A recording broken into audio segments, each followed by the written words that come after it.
Bonjour et bienvenue. Aujourd'hui, on s'attaque à un malaise que beaucoup de leaders ressentent, mais sans toujours savoir comment le nommer, la fatigue organisationnelle. On va voir ensemble comment on peut passer du modèle du gestionnaire qui essaie de tout faire tout seul, le fameux héros solitaire, à une approche d'équipe qui est pas mal plus performante et surtout plus durable. Alors on plonge direct dans le cœur du sujet. Et si le vrai problème, c'était pas la quantité de travail, mais la manière dont on l'apporte? Et si la solution, c'était pas d'en faire plus, mais de faire les choses ensemble? C'est cette idée-là qu'on va décortiquer aujourd'hui. Pour commencer, un chiffre qui donne un choc. D'après un rapport de Gallup, seulement 21% des employés dans le monde se sentent vraiment engagés dans leur travail. Pensez-y une seconde, c'est un océan de talent et d'énergie qui est sous-utilisé. Et ce manque d'engagement, il a un coût complètement astronomique. Gallup estime ça à près de 8,9 billions de dollars, oui, billions, de pertes pour l'économie mondiale, chaque année. Ce n'est donc pas juste une question de bien-être, c'est un enjeu d'affaires majeur. Voici notre plan de match. On va d'abord regarder le fardeau du héros, puis les symptômes d'une équipe qui décroche. Ensuite, on va explorer la solution du « nous ». On va même regarder un cas concret avec un avant-après bien parlant pour finir sur comment on bâtit un leadership solide pour le futur. On attaque le cœur du problème. Bien des dirigeants se sentent comme pris dans un étau. D'un côté, la pression pour livrer des résultats, et de l'autre, des équipes qui, on va se le dire, ne sont plus prêtes à tout donner pour un projet qu'elles ne comprennent même pas. Le réflexe du héros, c'est tentant, ça donne l'impression d'avoir le contrôle, mais à quel prix? Cette citation de Donald Fleming, le président de M360 Leader, résume parfaitement la philosophie. Le but, c'est d'arrêter de se battre pour la performance et de plutôt créer un environnement où elle arrive presque toute seule comme une conséquence naturelle d'un leadership qui est partagé. Alors, dans le quotidien, ça ressemble à quoi ce désengagement? Ce sont des petits irritants, des frustrations que plusieurs vont sûrement reconnaître. Premier symptôme. Les fameux objectifs ambitieux annoncés en grande pompe en début d'année. Où est-ce qu'ils finissent? La plupart du temps, ils se perdent dans les limes d'un fichier Excel, complètement déconnectés de ce qui se passe vraiment sur le terrain. Ensuite, un classique, les réunions. On a tous vécu ça. Des rencontres qui s'étirent, où on parle beaucoup, mais à la fin, on n'a rien décidé de clair. C'est un vrai voleur d'énergie pour tout le monde. Et finalement, le coût humain pour les gestionnaires. Des leaders qui sont pleins de bonne volonté, mais qui sont tellement aspirés par le tourbillon des opérations qu'ils n'ont juste plus l'espace mental pour penser à demain, pour la stratégie. Ce qui est fascinant, c'est que ces frustrations-là, ce ne sont pas juste des impressions. Les données le prouvent.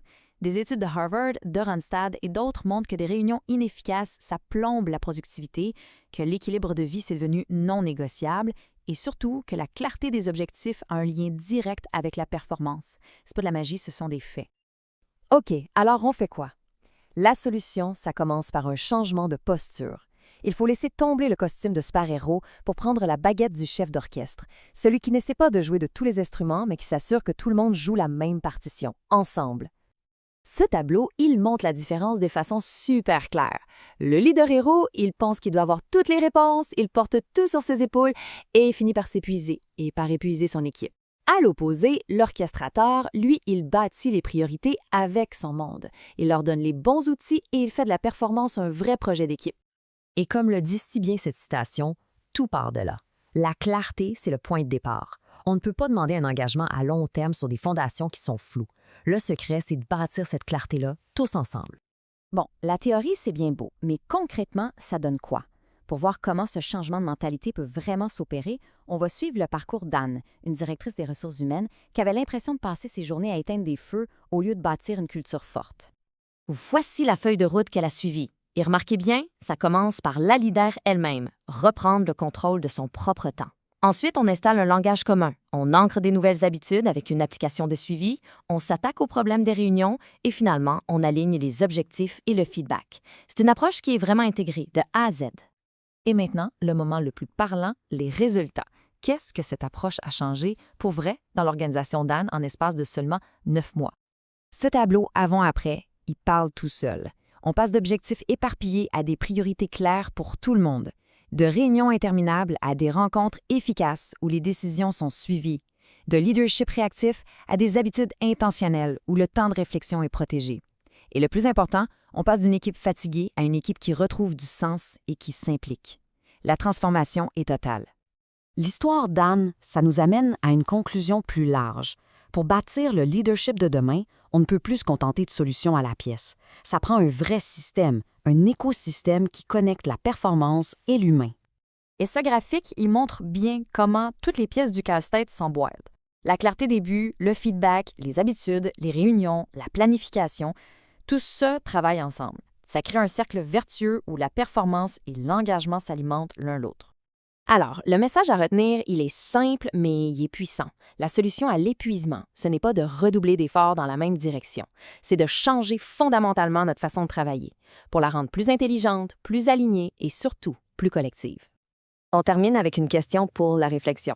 Au-delà des chiffres du prochain trimestre, la vraie question à se poser, c'est quel type de culture d'équipe, quel type de nous est-ce qu'on veut vraiment bâtir pour que la performance soit durable, humaine et partagée?